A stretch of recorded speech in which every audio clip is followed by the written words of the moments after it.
previous full meeting of the JSC in October, one of the members raised the idea that it might be useful to have a discussion about issues of transformation, and suggested that I might lead that. And when the agenda appeared for this meeting in April, it allocated that role to me. And in an attempt then to stimulate the debate, I prepared a discussion paper. I spoke with colleagues across the country. I circulated the paper.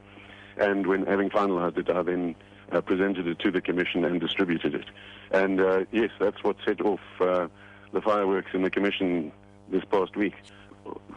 There were probably two main thrusts of the paper. The first was I went and looked at the Constitution to determine what the role that the Constitution gives to the Judicial Service Commission. The word transformation doesn't appear there.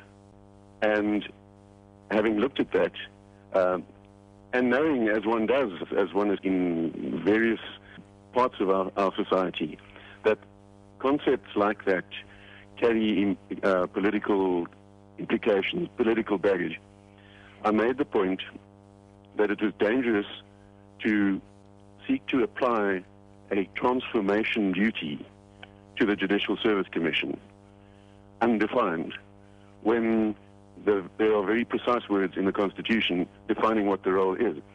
And I cautioned the Commission against applying a word not used in its constitutional definitions to suggest that that was the role of the Commission, because different people have different interpretations, and you then become entirely subjective as to how you interpret the role of the Commission.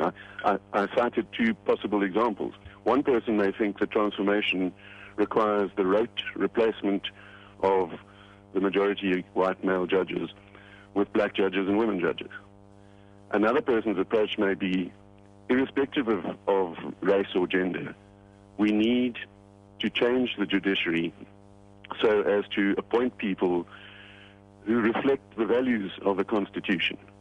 Now, both of those would effect transformation, both those approaches, but they have fundamentally different results. And so I said to the Commission, firstly, beware.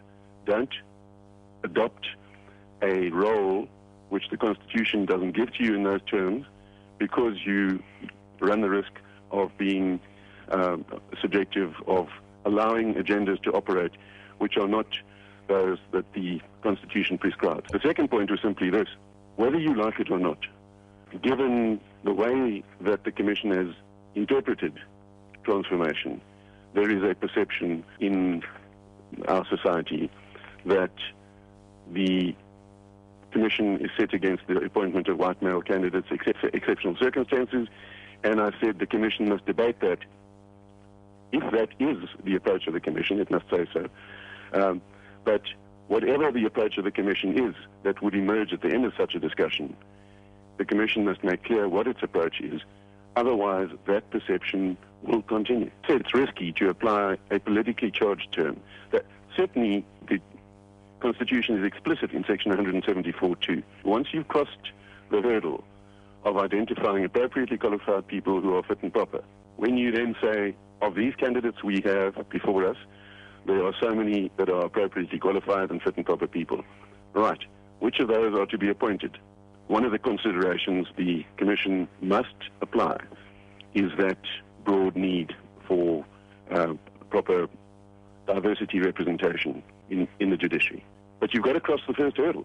You can't appoint people to meet a perceived transformation need if they're not appropriately qualified or fit and proper. I certainly think that the Judicial Service Commission, and I understand, I wasn't at the press conference for obvious reasons that was given on the Tuesday, but I understand that it was explicitly said the approach of the Commission is that transformation and merit are considered equally. That, of course, holds in itself a whole lot of horror, as if transformation and merit are mutually exclusive concepts, which obviously they're not. It's an outrage. It's an absolute outrage to suggest that there are not outstanding black and women candidates who could be appointed to the judiciary, that somehow merit is the preserve of white men and transformation is what applies to the others. It's an insult to our society.